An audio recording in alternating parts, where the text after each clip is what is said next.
Session today is about conflict and negotiation.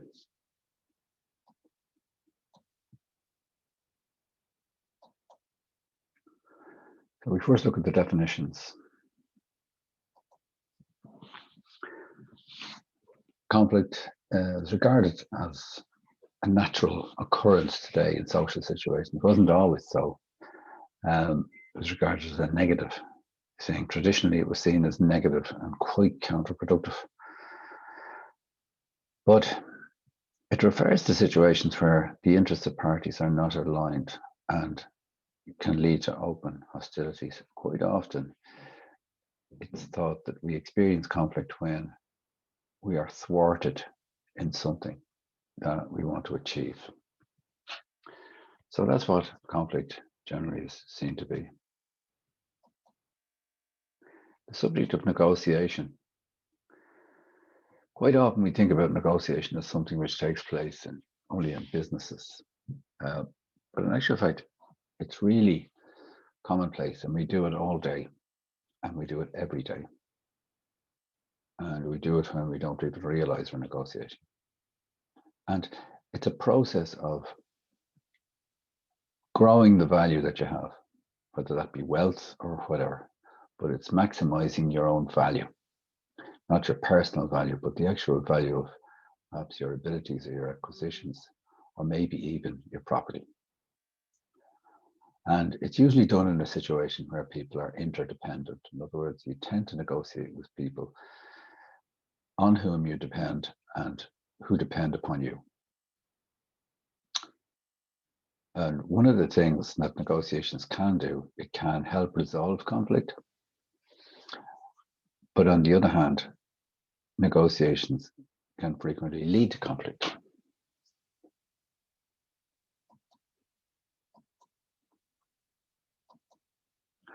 So what are the different perspectives on it? Now, these are political and social perspectives on conflict.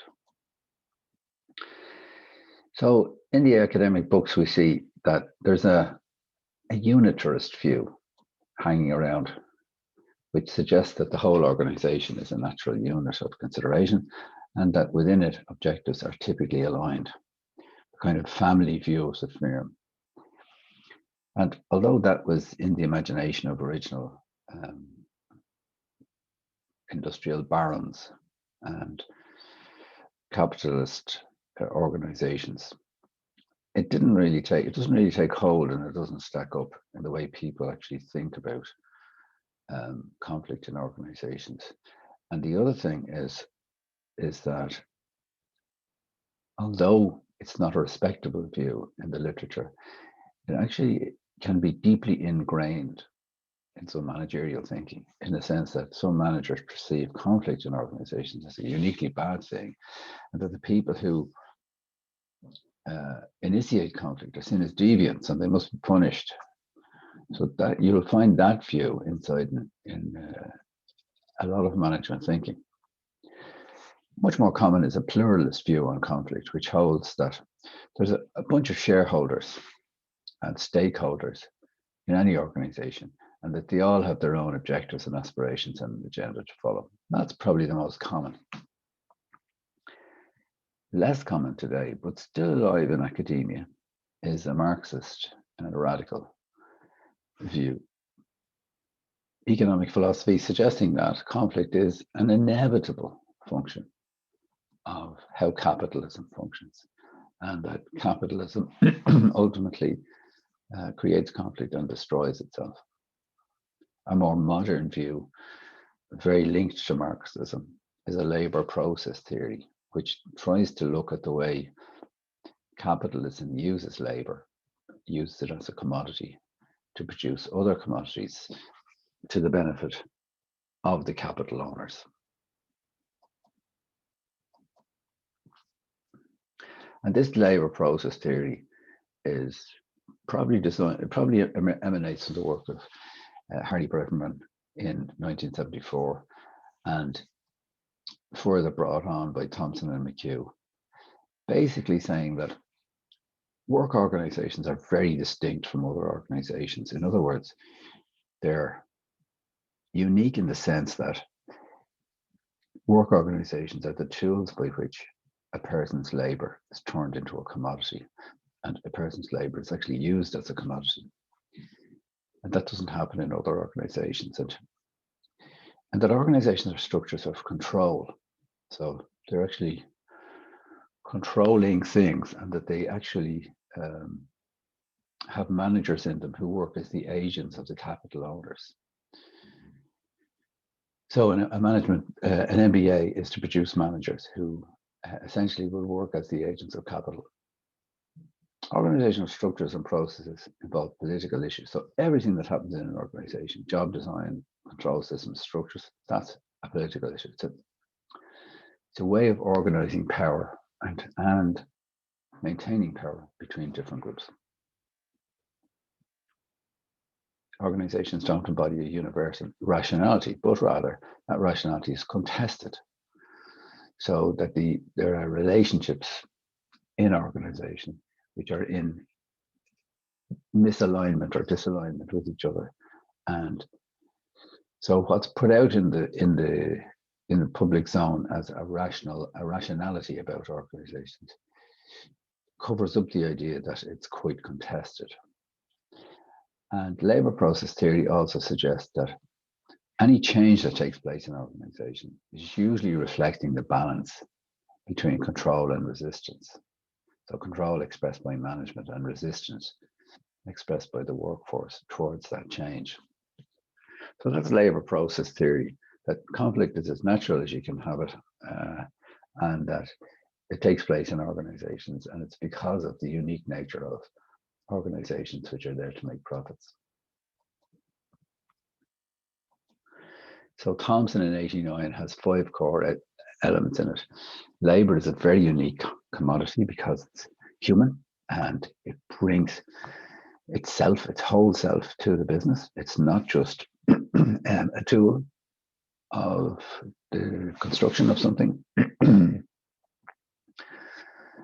It becomes a special focus of attention in capitalism, because capitalism is trying to maximize the productivity of labor and to gain as much surplus value out of the labor as possible. Another core element of labor process theory is that capitalism ultimately forces the minimization of labor. So in other words, by the nature of the relationship, a capitalistic managerial class are trying to reduce as much as possible the actual utilization of labor so as to minimize costs. And that within organizations, control is quite an imperative. And that's seen as at all levels of the organization, not just as you might expect it that management try to control workforces, but that also capital tries to control managers. So although managers are free and dutifully responsible to maximize the profits of the shareholders, the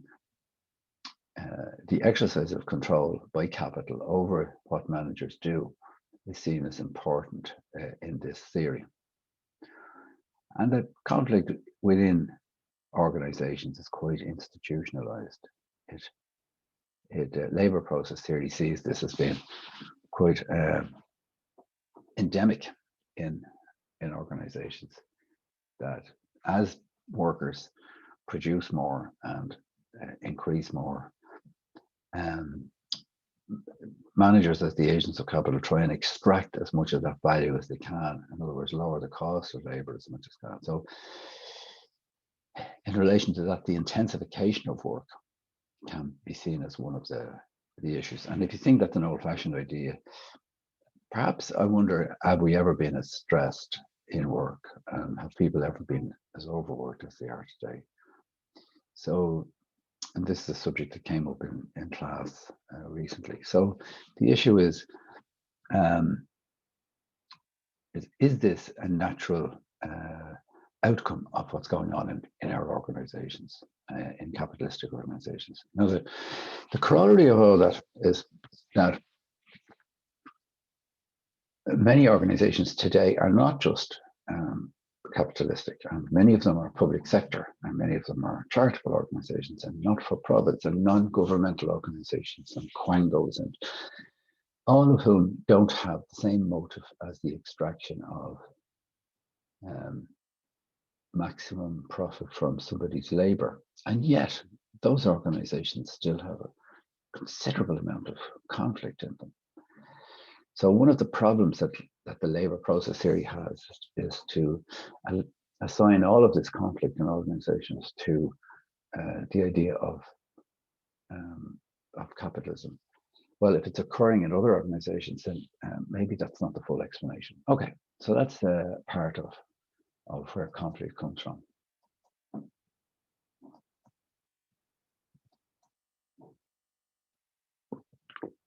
In terms of the nature and sources of conflict, we may find that we can see two kinds of conflict.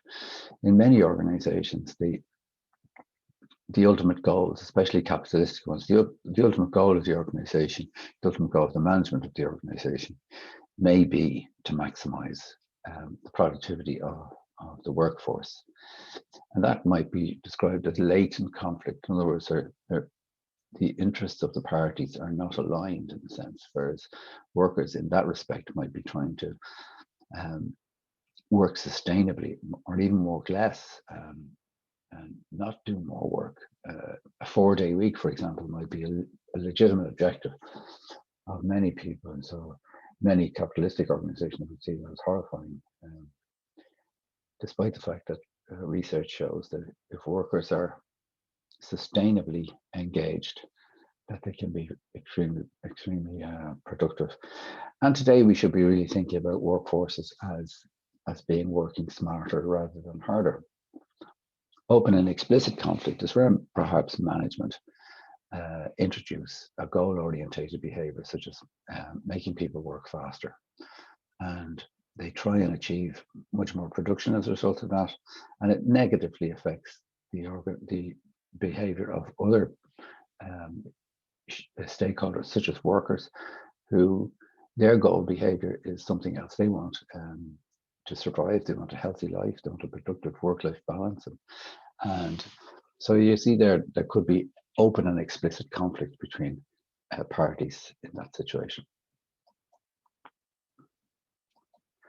And sources of conflict, you can have intrapersonal, and interpersonal. So you can see how intrapersonal may be the situation whereby a person is conflicted between giving time to their job and giving time to their career, and also giving time to their family.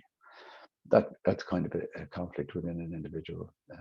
Intrapersonal. Interpersonal, of course, is whereby individuals are competing with each other, and that can happen quite often in organizations, pitting one person against another.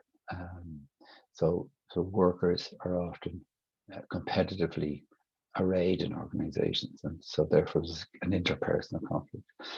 You can see how intra-group conflict could take place as the same thing takes place as a group malfunctions, perhaps due to pressure, perhaps due to poor formation.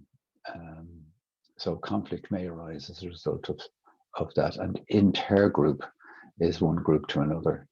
And sometimes organizations are structured so as to have different units compete with each other. In the self-managing teams example, I think Maeve had just a question about, did groups collaborate? How did they see each other? And just on reflection, they learned quite a lot from each other and saw value in sharing knowledge. So quite often in organizations, management need to be very careful about arranging groups and to see them as being competitive with each other, as being a good thing, because having them collaborate quite a lot is a really good thing as well. Intra-organization is, you can imagine production versus marketing, conflict between the two of them. Marketing going and selling something which production can't make, or production failing to make the thing that marketing has promised the customer. Inter-organization is typical of competition between organizations, and organizations conflicted with each other in what they're trying to do. So that is a fact of life in organizations, in organizational life.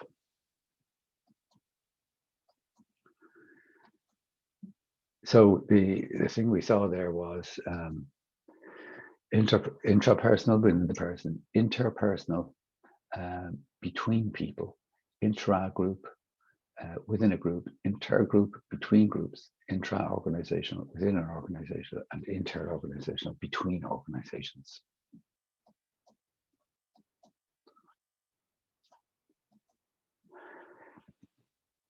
We can have organizational conflict around group decision making, and that can emerge as a result of the options facing people, the objectives that are there, maybe these are contested, the characteristics of individuals as a part of the group, the views of individuals in those groups, the different levels of knowledge that people have causing conflict, and the different levels of expertise that people have.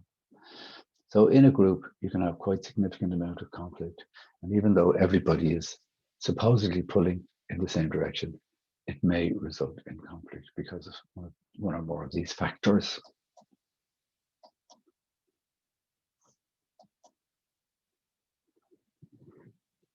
And if you look at the organization level, you can see that perhaps an organization is conflicted because of history, and that may mean individuals being in different camps or being a part of the past and perhaps not the present or the future. Organizations can have conflict because of structure, and the way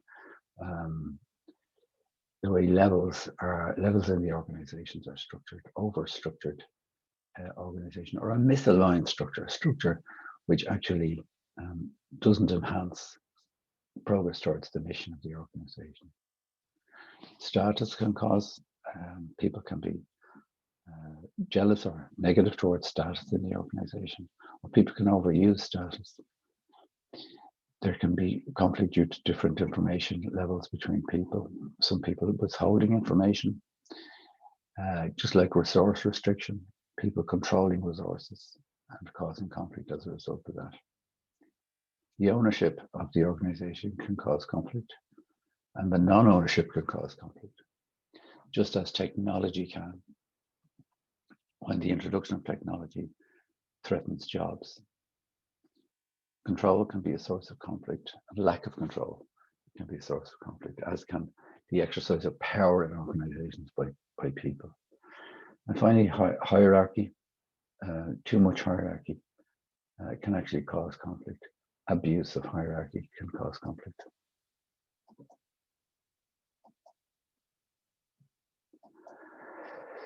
In terms of the types and the forms of conflict, you can have people in task conflict where people are disagreeing about the task and different interpretations of what the task is, what we are supposed to be doing. And there can be relationship conflict between people. People may be interpersonally incompatible, and that can lead to significant conflict. And process conflict is conflict whereby we disagree about how we should do the task. And some of these other issues like sabotage, which comes from the old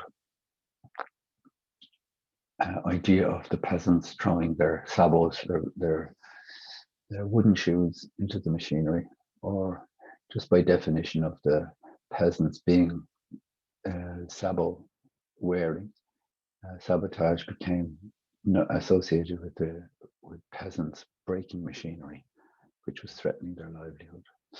Bullying or harassment is fairly clear, and whistleblowing is telling, I suppose, the world about poor behavior on the part of individuals in organizations. Work manipulation and work to rule and work restriction are fairly similar in the sense of they may be the result of conflict or the cause of conflict, whereby workers adjust performance in order to get what they want, or maybe to defend themselves against the invasions of management. And strikes obviously are withdrawal of labour, and lockouts are preventing labour getting into work. Obviously, the consequences of conflict are significant. We won't maybe deal with them all, but some are positive and some are negative. And in my experience, treating conflict as a productive tension between parties, which is liable to result in positive solutions, can sometimes be the kind of thinking that you need to do to treat conflict. So even though it can lead to low productivity, a comment on the left there, which is really an important point. On the right, it can lead to involvement or negotiation, and some of those things are quite positive. So it's not true always to see that the consequences of conflict are going to be negative. Some of them are going to be quite positive. An example of I can give you in relation to the self-managing teams example that you saw the other day. And my response initially was that the organization was trying to go for a much more radical scheme of private ownership by the self-managing teams. And the unions fought this very, very hard. And they won the argument across the table. They won, they convinced us. But when the resulting system was designed as a result of negotiations, management realized that the result they got was the best result. So it emerged from the conflict. It didn't actually, it wasn't a poor second option for management. It turned out to be a far better option than the first option that management had seen as being their choice.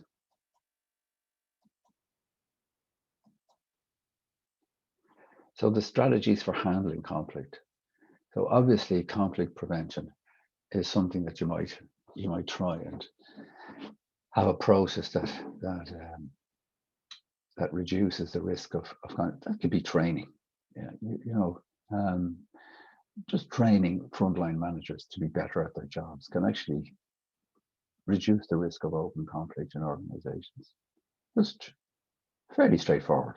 If people are better, managers are better at handling employees, then there's much less likelihood of conflict. Conflict management is, you can see that managers and unions have a setup whereby they can actually negotiate. And conflict resolution can be things like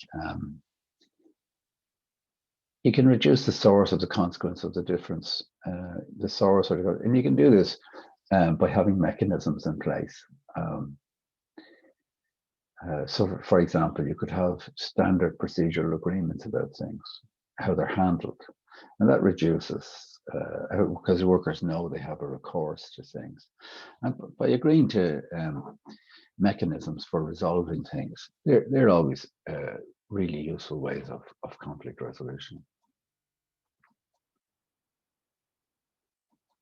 Thomas talks about, and he wrote a lot of his work with an individual called Kilman, but in this instance, Thomas 1976 is talking about what have become a generic conflict handling styles in the literature. And there's a suggestion that there are 5 styles for handling conflict. So the one is we avoid, the other is we smooth or we accommodate, collaborate, we get together to actually work something out. Competitive is where we try and win, and compromise is where we do a kind of a 50-50 deal. So the 5 generic handling styles, and typically people do have a default style themselves. Everybody tends to have 1 or 2 of those styles that they default towards when they're in conflict situations.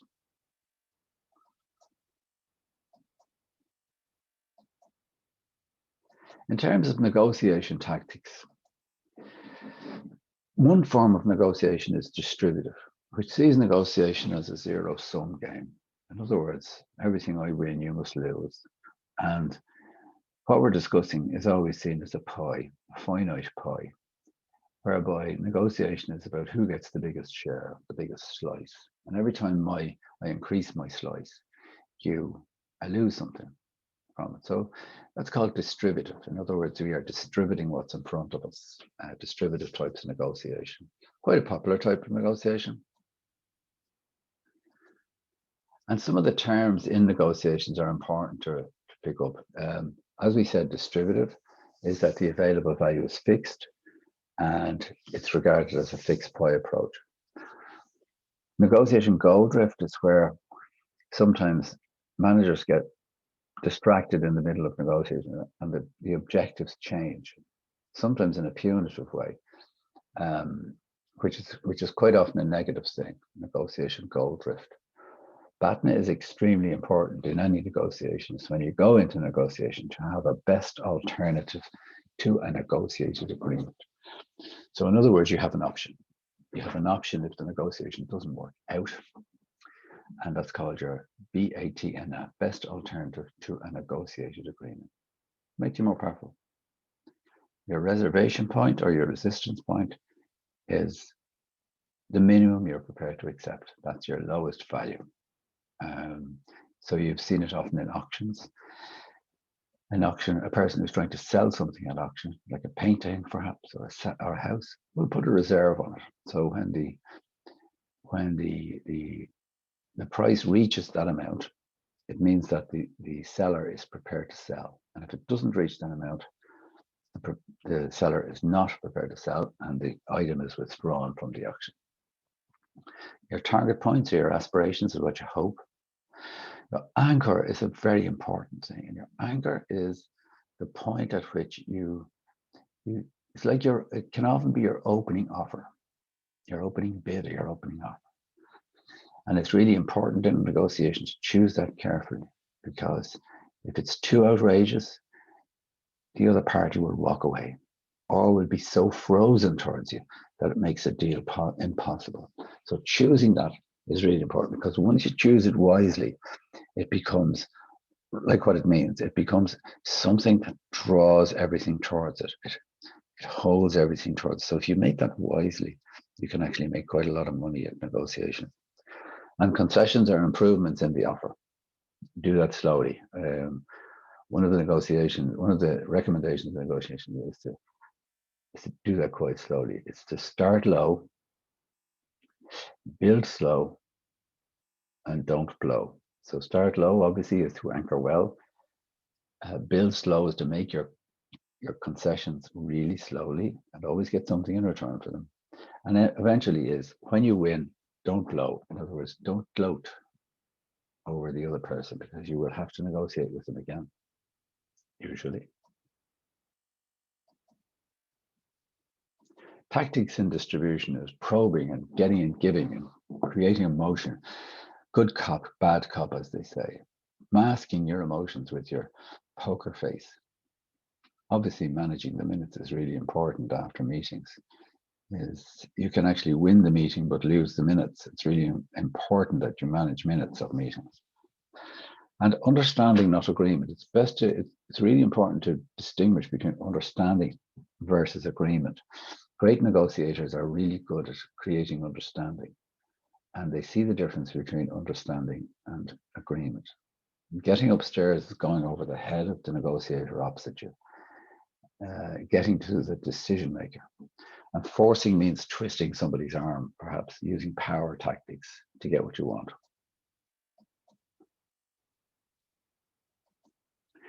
Things that influence negotiation can often be the style of people, the power balance, how much is being proposed in terms of change, what your backroom people behind you, your constituency want.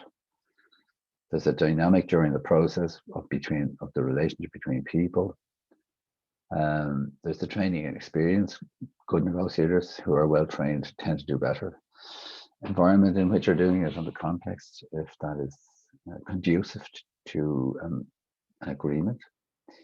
And the previous encounters that you've had tend to have a big stamp. Whether or not you perceive yourself as a successful negotiator can often be related to where you first learned about it, and whether those were traumatic events or whether those were, and so your self-esteem as a negotiator does affect how you behave.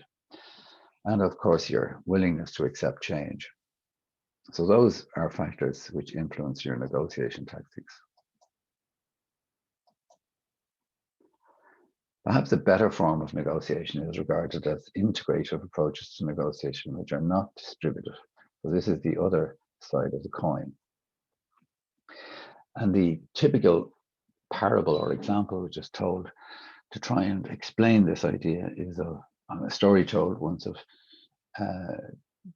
two children who are arguing over the possession of an orange, and both want to negotiate possession of the orange. And they spend their time arguing about it. And most people come to a conclusion that the orange should be cut 50-50 between them, like Solomon's wisdom. But an integrative type of negotiation, which was applied to the little case study, found that one of the young girls wanted the juice of the orange, and the other young girl wanted the rind of the orange for cooking. So you had two very different requests for the orange, both which could have been achieved by integrative, by watching what the other person wants in terms of their interests, rather than the issue that you're talking about. So if the issue that you're talking about becomes possession of the orange, rather than what people want to use it for, then you've lost the opportunity to have an integrative negotiation. And so integrative negotiation is supposed to be the two of us working together to make sure both of us maximize value. So integrative is about value creation. It's value creation. So both of us work together to increase the total value between us. And we can do that by making very creative, integrative solutions between you and I, not just allowing yourselves to be dragged down to one binary kind of a discussion point, like it's all about the money. It's not. We can negotiate about anything. So the integrative solutions are combinations of outcomes that really exceed the total benefits available if we were to talk about this on a purely distributive. So people often talk about that in terms of making the pie bigger. If we even just made the pie bigger, we'd both increase our share and we'd both benefit better. So it's like increasing value. Or to realize that what we want the pie for might be very different things. Or we're both hungry. And why don't we make either a larger pie or several pies? And we can both do that without too much cost. So that's a much more integrated. Let's collaborate. I have an oven, you have the ingredients. So let's go and do that. And log rolling is another tactic in integrative, is to trade differences in the value of particular aspects of an agreement for different partners. So what that actually means is that one time I was negotiating to have a website created, and I thought the price was a little bit high. But what I discovered is that the person who was selling the site to me could give me an awful lot more after sales service and training and backup that I didn't have to pay for, and that they could give me rather cheaply. So I then was a lot more willing to pay the price that they wanted, and they were very happy to receive the price, but also they were very happy to give me for free the other backups and extras. So in other words, that's kind of log rolling, because I saw that extra stuff as being a huge value, and they saw it as being at low cost to them. So their perceptions around that was different. So we could actually come to a really great agreement on that. So it's fairly straightforward. Successful integrated negotiation leads to great outcomes. First of all, you're always going to get better than your BATNA, your best alternative. If you do good integrated negotiation, you're always going to do better than the best alternative to your negotiated agreement. It always satisfies your interest. So you come away with your interest, not just the issue that you have on the table, and it avoids problems due to the agreements made. So it's a really fantastic way of negotiating. Typically, it looks after everybody. and everybody gets up from the table smiling and nobody experiences remorse. And usually they're very enforceable because of an improved relationship. So ideally, these integrated agreements will also do a few things. It will maximize the total value achievable to all parties, because you think much broader in an integrative solution. It's usually based on an efficient negotiation process whereby instead of arguing about €2 extra, we spend our time talking a lot about the things that you are interested in and the things that I'm interested in, and where we can actually find common ground on that. And it usually contributes to a better relationship, because true to say is that we usually negotiate with lots of different people in our life. And we don't only negotiate once, we usually negotiate with people many times. And a good relationship is very conducive to having great future negotiations with the same person.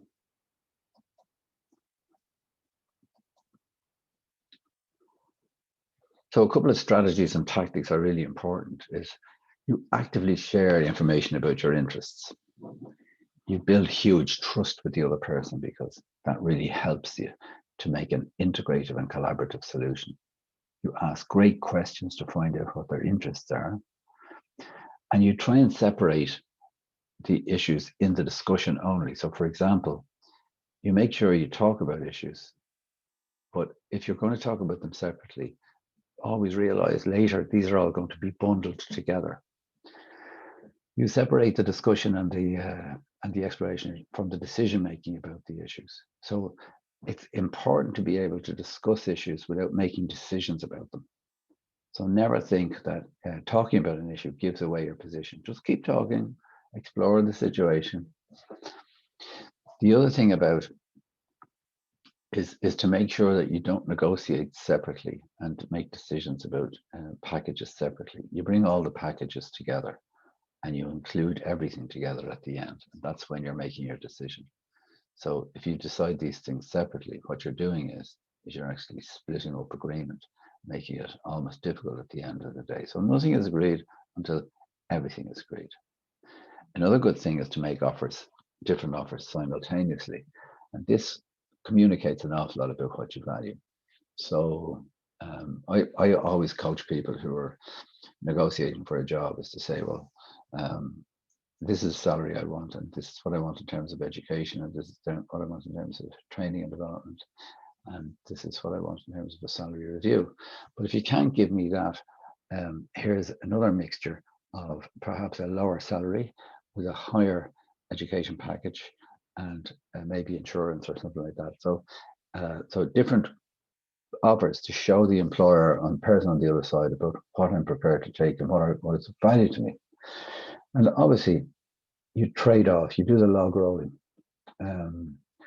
You're prepared to do log rolling to trade different things. So an employer might be really happy to give a review of salary after 1 year. That's of immense value to the employee, but it's not of a huge difficulty for the employer to do that, and maybe actually quite cheap to do it, because they're going to get the person they want in the job.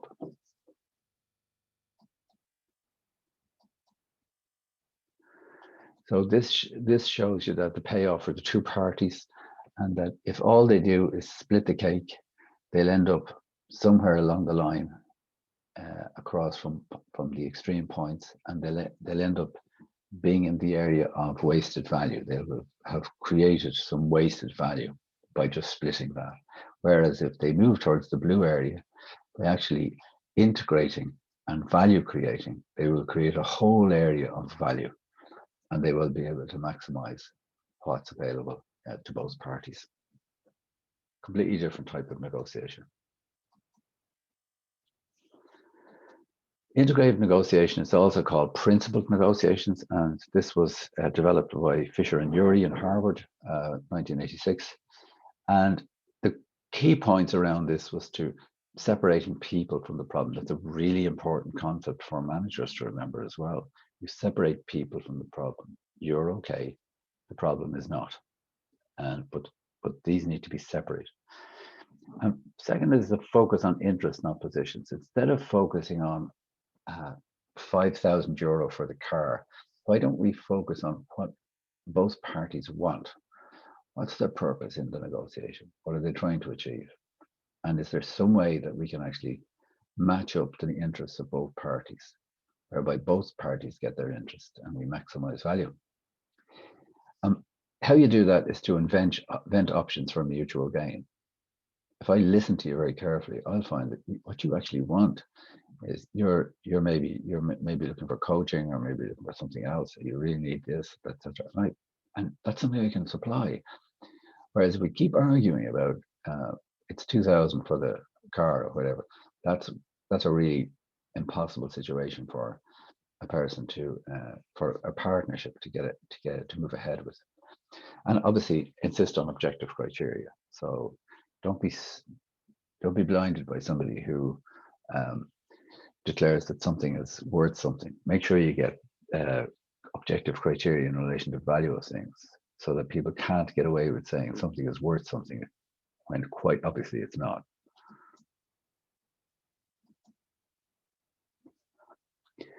And in negotiation and conflict resolution, third parties are often used. And that can be conciliators, which are usually facilitators who tend to help people improve the process of how they're actually talking to each other. That's all they really do. But mediators are a little bit different in the sense that they're much less content experts, but they work very similar to conciliators, and they improve the communication and other aspects of the negotiation, so that you can get to acceptable agreements. Now, some mediators are invited to make recommendations as to what they would suggest to the parties. That, in a sense, is hardened up in the area of arbitrators. So arbitrators can be independent and they can impose binding agreements. So if you go to an arbitrator, you're going to get a decision. But typically what's going to happen is you're going to sign a contract before you go in to make sure that this is binding on you. And that's conflict and negotiation.